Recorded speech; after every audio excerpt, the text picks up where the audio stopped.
Passando adiante, a gente agora vai falar da potência. E a potência, né? Esse conceito que aparece tanto pra gente, é um conceito muito simples, mas ao mesmo tempo importante a sua discussão, né? A potência na física, ela representa a capacidade que um sistema tem de transferir energia. A gente pode resumir ele com uma palavra que é muito comum na física, que é a palavra taxa. Taxa em física é sinônimo de tempo. Quando eu falo em taxa na física, eu estou falando da relação que alguma coisa tem em relação ao tempo, ou seja, o seu acontecimento em relação ao tempo. Eu poderia até pensar que a velocidade, de certa forma, é um tipo de taxa. Taxa de variação do espaço, por exemplo, tanto que eu caminho no tempo. Então é uma relação bem próxima a essa, que tem uma medida também de rapidez, digamos assim.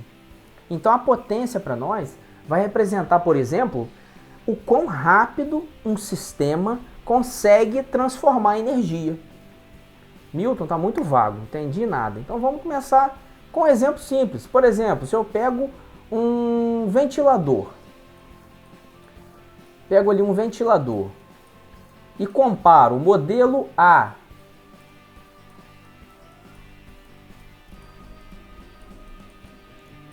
modelo A, eu olhei lá a etiqueta dele, ele é um ventilador de 400 watts.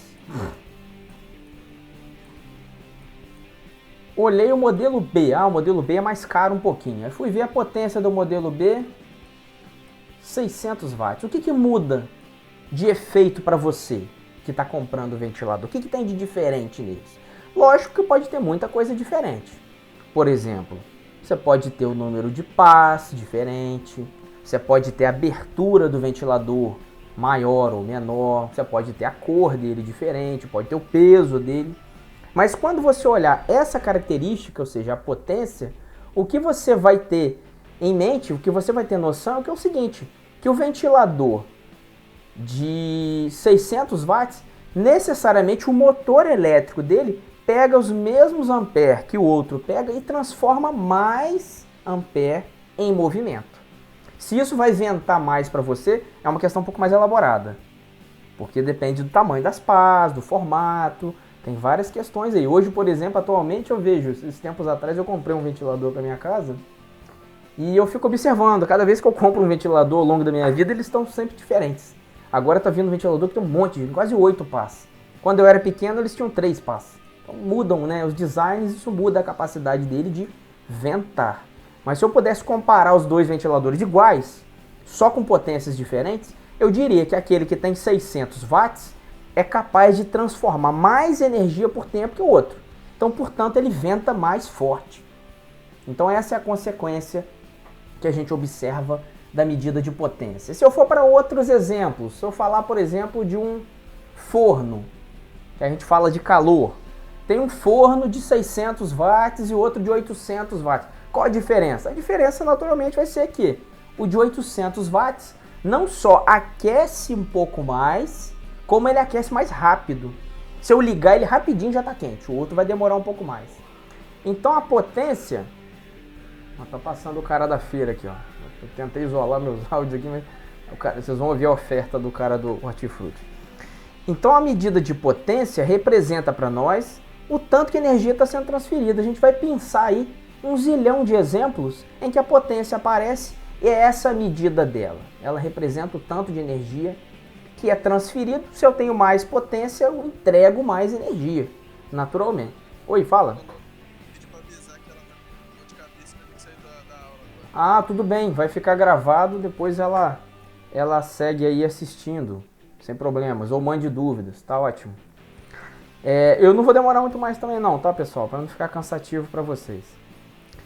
Então, continuando, a unidade de medida no sistema internacional são watts, né, o W maiúsculo. E uma forma que nós temos alternativa de enxergar a potência é na forma de força, bem interessante para vocês, na área específica de vocês. A potência também pode ser obtida quando eu relaciono a força média envolvida e a velocidade com que essa força está resultando o movimento, ou seja, qual a velocidade do movimento resultante. Isso também dá uma medida aí de potência. Vamos ver um exemplo então. Eu tirei lá da lista de vocês esse também, se eu não me engano, né? Nós temos aqui uma situação em que uma pessoa está caminhando a uma velocidade de 3,2 km por hora numa pista plana horizontal. Aí ele diz que são consumidos 240 quilocalorias em uma hora. Ele pede que a gente considere que uma quilocaloria vale 4.200 joules, só para a gente poder transformar. E ele diz aí, pode-se afirmar que a potência desenvolvida pelo organismo e a força motriz exercida pelo solo, ou seja, o atrito entre a sola do sapato e o solo, né? Se não tiver atrito, a gente já discutiu, pode ser que a pessoa nem caminhe, né? Então ele quer saber o seguinte, nessas circunstâncias, considerando o atrito do solo, o caminhar da pessoa, qual a força associada ao atrito para garantir que a pessoa dê a caminhada dela, né? Então vamos aí aos dados, começando pela velocidade, 3,2 km por hora, a potência é essa medida que ele informou, são 240 quilocalorias por hora, e a pergunta é, qual a força? Então, começando pela caloria, 1 quilocaloria são 4.200 joules, então logo a energia aí associada seria a potência, né? Aqui eu preciso corrigir. Aqui nós temos a medida da potência, não da energia. Ficou aqui um furo na minha anotação. Tudo bem.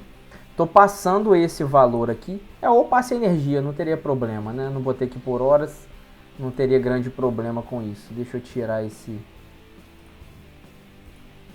Só para não ficar borrando aqui. Essa seria a medida de potência, tratando em horas. Por uma hora nós temos aí a energia. Então, qual a energia associada em uma hora? Né? Aí sim, fica um pouco mais redondinho. Em uma hora. Qual a medida associada aqui? Então, 240 vezes 4.200. Então, nós temos aí 1.008.000 joules por hora. Né? Passando isso para a unidade, aqui novamente, né? Faltou o pezinho no lugar da energia. Nós teríamos, novamente, 280 joules por segundo, que significa 280 watts. Novamente, aqui medida de potência, ficou borrado aí a marcação. Fui pegar por horas a referência. Agora corrigi. Então, qual vai ser a força associada? Né? A outra conversão que a gente vai fazer é passar esse valor aqui. Esse 280 saiu dividiu 60 por hora? Sim, eu pulei uma etapa aqui. Achei que ninguém ia perguntar. Passei batido. Aqui eu lembrei que uma hora... Obrigado, viu, Tadeu, por perguntar. Uma hora, em segundos, são 3.600 segundos.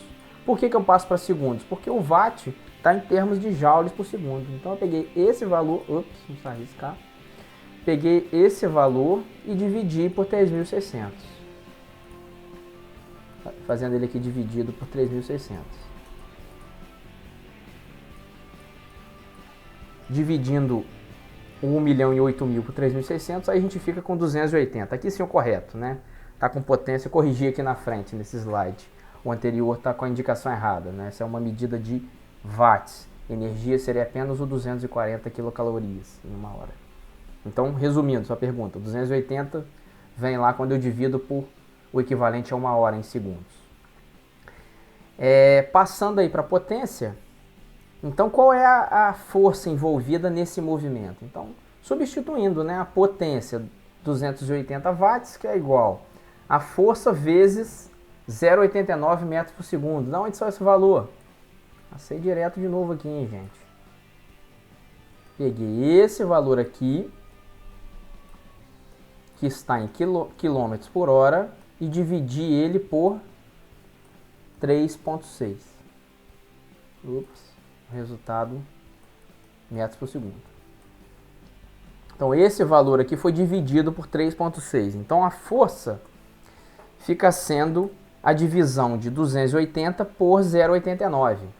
Resultado, a força envolvida, 315 newtons. Então nós temos potência envolvida, 280, força envolvida, 315 newtons. Fiz até uma brincadeira aí, mas tem que melhorar, né, minha capacidade de artística.